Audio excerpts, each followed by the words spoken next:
kabaretskoj predstavi Emigranti. Da li emigranti zapravo uvek znače otići, ostati ili opstati? Pričamo sa Nevenom i ne samo o ovoj predstavi, već još po nečemu.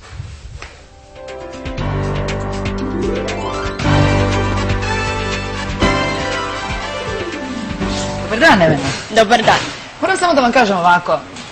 Nevena i ja smo se zapravo upoznale pa sada.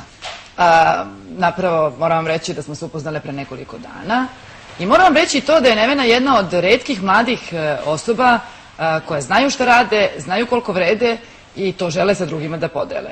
Zato između ostalog Nevena sa nama. Te tako, da ne bi emigrirala, a misli da dosta zna, ona će pričati o predstavi koja ne mora uvek da znači odlazak. Jel to tako izgleda, Nevena, u tvom životu? Pa sad ne znam, ako budem težila za još većim i boljim stvarima u životu, možda se desi i da odem, ali bi trebalo da ova država zadrži odliv dobrih mozgova. A pošto su ovde sad bili navijači i pošto su ovako euforični... I studenti pre svega. I studenti pre svega i dalje su tako euforični, ja bih volela da oni emigriraju sa ulice i da navijaju za našu pozorišnu predstavu 28. juna u 20 časova u pozorištu Vuk Karadžić, ali samo da ne navijaju baš tako kao što navijaju na utakmicama, nego malo suptilnije. Sada, ovo što mi sada gledamo zapravo su kadrovi iz te predstave i ona je po svemu malo drugačija i malo, naravno, mislim, avangardnija od onoga što inače možemo da vidimo, pa čak i u kabareu. Je li to tako? Ovo je hit predstava. Ova predstava apsolutno može da ide po svim festivalima, kao što i radimo na tome. Ona može apsolutno da dođe do Njujorka i ostalih evropskih gradova. I svi će je razumeti? I svi će je razumeti. Zašto? Zato što prelazimo iz nemog u zvučni film. Pretendujemo pokretan. Tekst su pisale Vera Obradović i Olivera Ježina, a uz ovu sjajnu ekipu, svi smo, mislim, sjajni i toliko smo dobro napravili ovu predstavu da bi svi trebali da dođu da je pogledaju. Tu su crno-beli kostimi, iseckani pokreti, kabare, usput malo i Charleston, tako da je to jedna stvarno predstava za uživanje. Za uživanje, dobro raspoloženje, ali i za razmišljanje. I za razmišljanje.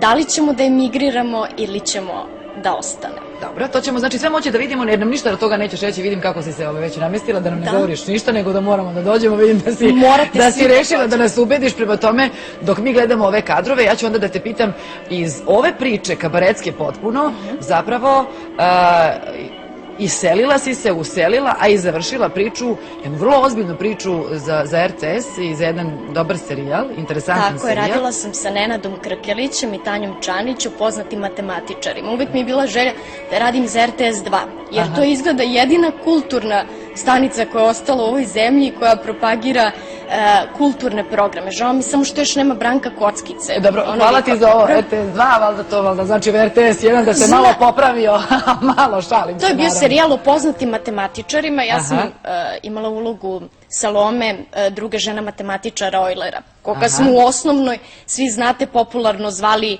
Euler-Boiler. Da, ali koliko ti je bilo zanimljivo da radiš na takvoj jednoj priči? Jako mi je bilo zanimljivo zato što su bile rokoko crvene haljine.